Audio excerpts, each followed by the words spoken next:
made the hand signal to pursue.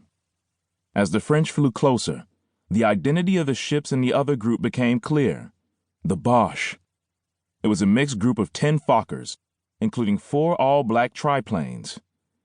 The French had a height and sun advantage, so they sped up and dove eagerly on their foes. The sky was instantly transformed into a mass of swirling machines, each trying to blast the other apart. Bullets and black smoke filled the air. Bullard was soon engulfed in a maze of enemies, one of whom swooped in and made a lateral pass. He felt his plane shudder as rounds ripped through the fabric and tore into the fuselage immediately behind his cockpit. He desperately spun away with a deft barrel roll left, followed by a nose-up climb at full power. His crate was holding together, Bullard felt, so the damage was not fatal. After climbing several hundred feet, he kicked the rudder pedal hard left and made a port-leaning full-on dive, down.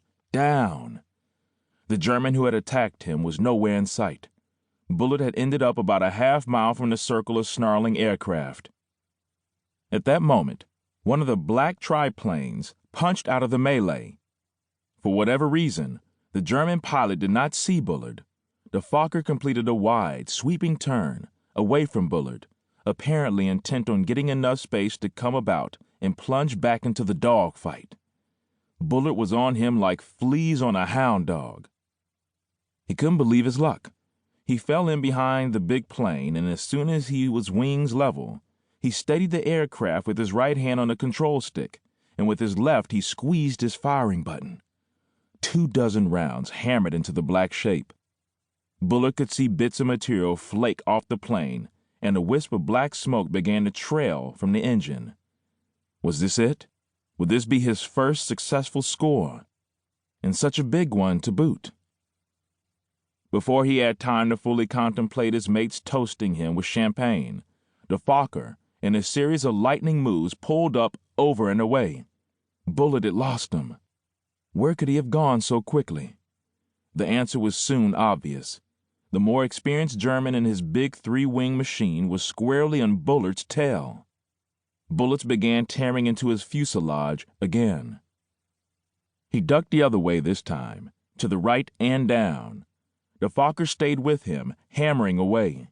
The earth began to race toward him at a frightening clip. How was he going to shake his tormentor? Providence intervened. Bullard's initial attack had apparently done some serious damage. The black cloud from the German's triplane thickened.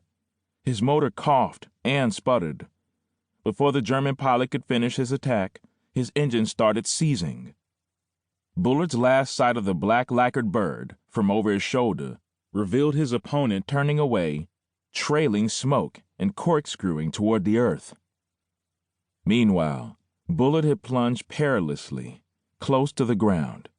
He was, in fact, flying between 2 steep hills, bracketing a small valley.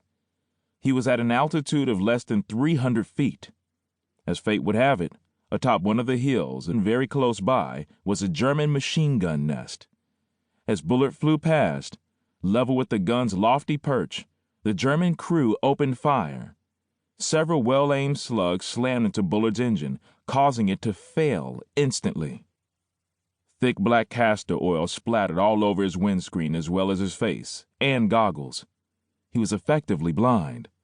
The props stopped spinning, and the dreaded whooshing of the wind told Bullard he was going down.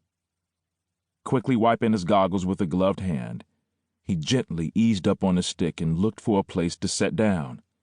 He didn't have but a few seconds of time and airspace. At about 30 miles an hour, he pancaked into a muddy bog, which quickly grabbed the crippled plane in its gooey grip. Immediately, Bullard unstrapped and leaped from the aircraft, seeking shelter behind the fuselage. He had no idea if he was in friendly or enemy territory, and knowing that he had been downed by ground fire, he had to wonder, is that gun still nearby? Shots smacking into the mud all around the downed plane gave Bullard his answer. He was in somebody's sights, and they were not friendly. Covered in muck, he decided to wait things out. When darkness fell, he'd make a break for where he thought his lines might be, presumably in the opposite direction.